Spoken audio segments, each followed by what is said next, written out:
Today, we're going to talk about medications that can be prescribed, but that doctors avoid taking for long periods. I'll present 5 medications that, in my opinion, should be avoided for long-term use.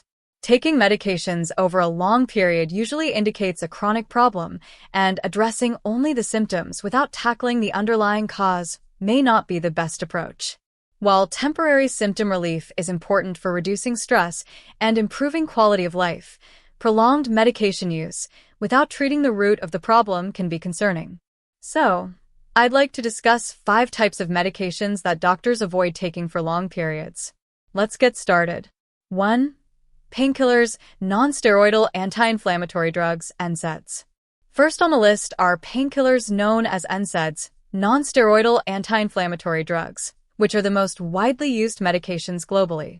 Examples include loxonin, loxaprofen, Voltaren, diclofenac, and ibuprofen, with some available over the counter. However, using NSAIDs is associated with several risks, such as heart complications.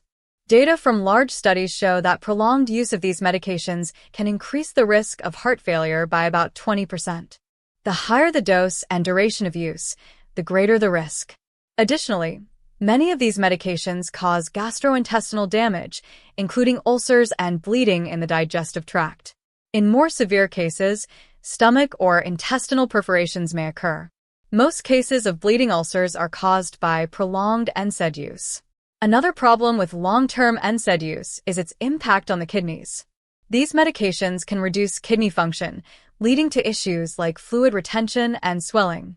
Although not all users experience visible swelling, an estimated 5% of people show noticeable signs of swelling. Therefore, it's important to limit the use of these medications and try to address the root cause of pain, such as knee or back problems, rather than relying on painkillers long-term.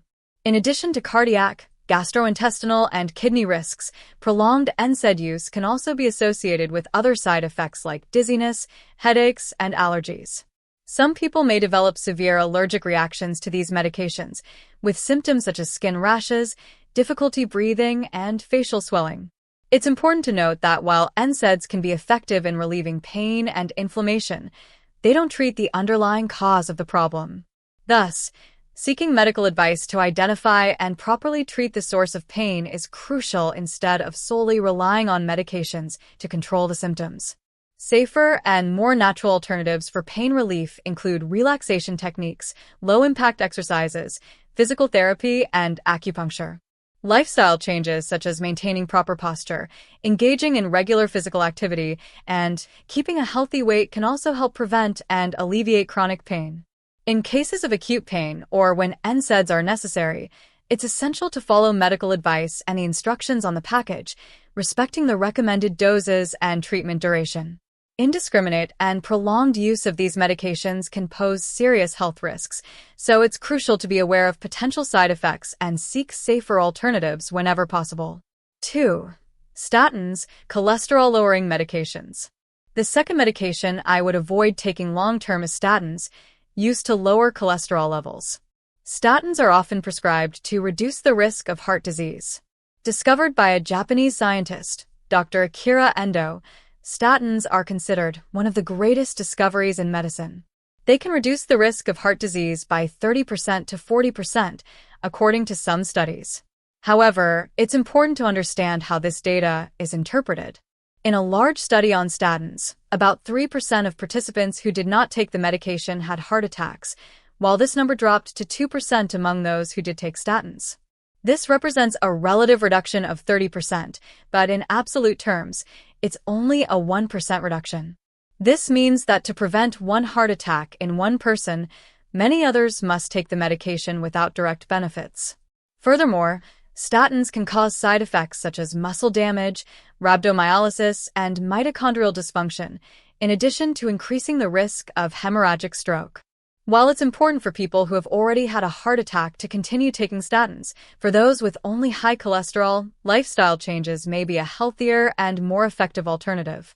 Personally, I would avoid prolonged statin use if high cholesterol was the only issue without other cardiac complications.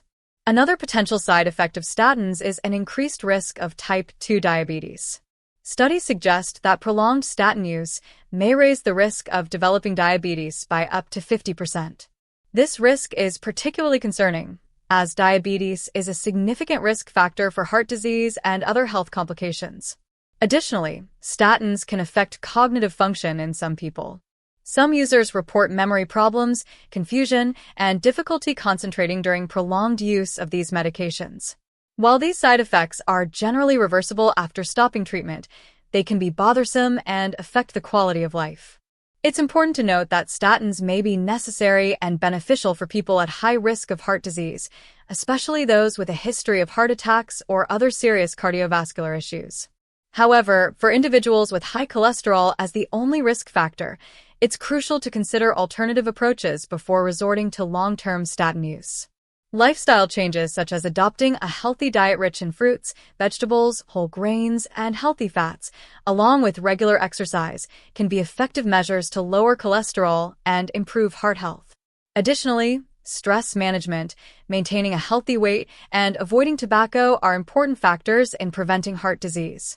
Before starting or stopping statin use, it's crucial to consult a doctor to assess individual risks and benefits.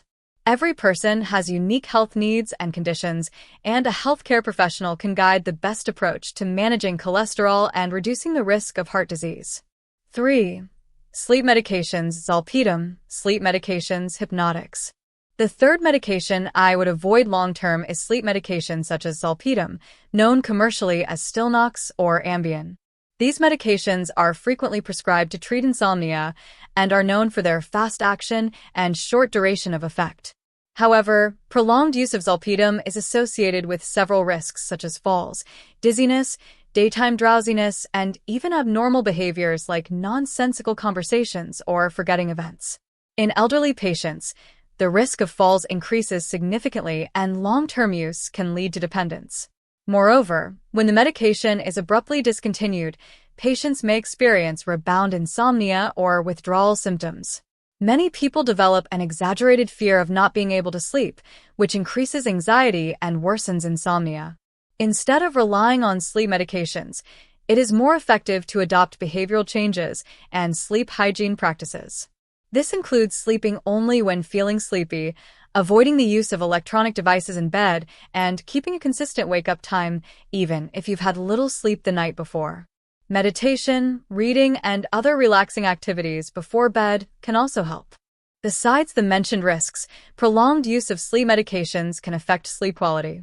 Although these medications may help induce sleep, they can alter the natural sleep architecture, reducing the time spent in deeper and more restorative sleep stages, such as REM sleep. This can lead to a feeling of unrefreshing sleep even after a full night of rest. Another concern with prolonged use of sleep medications is the risk of drug interactions. Many of these medications are metabolized by the liver and may interact with other drugs, alcohol, and even some foods. These interactions can increase the side effects and risks associated with the use of these medications. It's important to emphasize that insomnia may be a symptom of underlying mental health issues such as anxiety and depression. In such cases, treating the underlying condition may be more effective than relying on long-term sleep medications. Cognitive behavioral therapy, CBT, is an effective non-pharmacological approach to treating insomnia, helping patients identify and modify thoughts and behaviors that contribute to sleep problems. Other strategies for improving sleep quality include creating a comfortable and quiet sleep environment, engaging in regular physical activity, avoiding intense exercise close to bedtime, limiting caffeine and alcohol consumption, especially at night, and managing stress through relaxation techniques such as deep breathing and yoga in cases of chronic or severe insomnia. It's crucial to seek medical guidance to evaluate the underlying causes and determine the best course of treatment. While sleep medications may be necessary in some cases, it's important to weigh the risks and benefits of long-term use and explore safer and more sustainable alternatives whenever possible. 4. Diabetes medications, SGLT2 inhibitors. The fourth type of medication I would avoid long-term is SGLT2 inhibitors, used in the treatment of type 2 diabetes. These medications block the reabsorption of glucose by the kidneys, causing excess glucose to be eliminated through urine. This helps lower blood glucose levels but also increases the risk of urinary and genital infections, especially in women. Additionally, excessive glucose loss can lead to weakness, fatigue, and dehydration. While these medications may benefit patients with diabetes and heart or kidney disease, it's important to try controlling diabetes through diet and exercise before relying on long-term medications.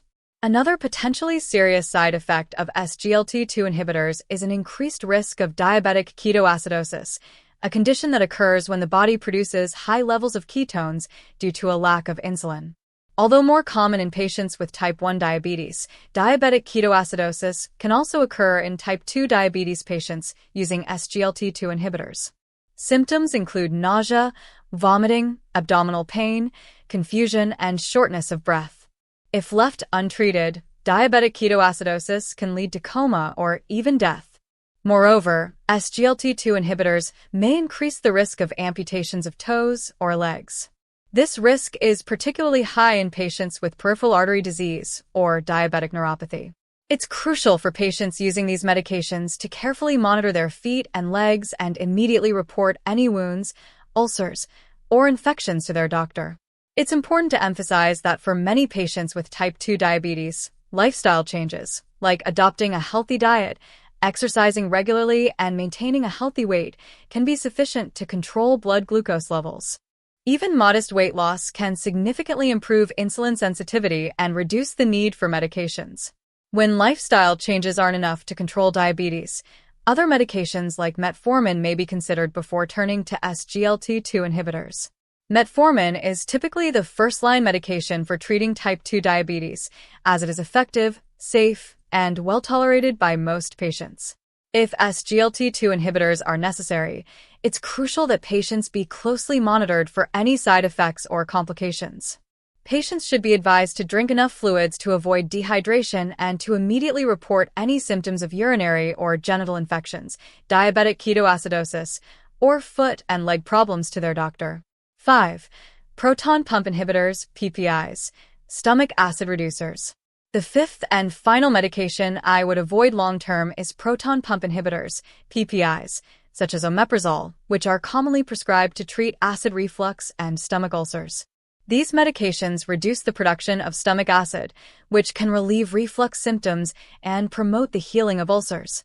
However, prolonged PPI use is associated with several risks, including vitamin B12 deficiency, poor absorption of magnesium, calcium, and iron, increased risk of pneumonia, osteoporosis, and even gastric cancer. Additionally, these medications can weaken the stomach's natural defenses, allowing bacteria and other pathogens to enter the digestive tract. Interestingly, studies show that regularly drinking water can provide temporary relief from acid reflux symptoms, similar to medication use. Therefore, instead of relying on PPIs long-term, it's better to address the underlying cause of reflux, such as being overweight or having poor dietary habits. For many people, lifestyle changes like losing weight and improving diet can be just as effective as medication in controlling reflux. Another concern with prolonged PPI use is the risk of drug interactions. These medications can interfere with the absorption and effectiveness of other medications such as blood thinners, antidepressants, and osteoporosis treatments. This can lead to serious and potentially fatal complications, especially in elderly patients or those with multiple health conditions. Additionally, studies suggest that long-term PPI use may increase the risk of infection with Clostridium difficile, a bacterium that causes severe and potentially fatal diarrhea. This occurs because PPIs alter the natural balance of bacteria in the digestive tract, creating a more favorable environment for harmful bacteria to grow. It's important to note that while PPIs may be necessary for treating certain conditions such as stomach ulcers or erosive esophagitis, they should not be used indefinitely without medical supervision. If acid reflux symptoms persist despite lifestyle changes, other treatments like H2 receptor antagonists, for example, famotidine, or antacids can be considered before resorting to PPIs. If PPI use is necessary, it's crucial that patients be closely monitored and that the dose and duration of treatment be minimized. Patients should be advised not to abruptly stop PPI use, as this can lead to a rebound effect of increased stomach acid production, worsening reflux symptoms. In summary, It's important to address the underlying causes of health problems rather than simply masking symptoms with long-term medications. While medications may be necessary in some cases, such as for people who have already had a heart attack or are at risk of kidney failure, it's always better to try changing lifestyle habits to improve health. I hope this discussion has been helpful. If you liked the video, please give it a thumbs up and follow the channel for more content like this.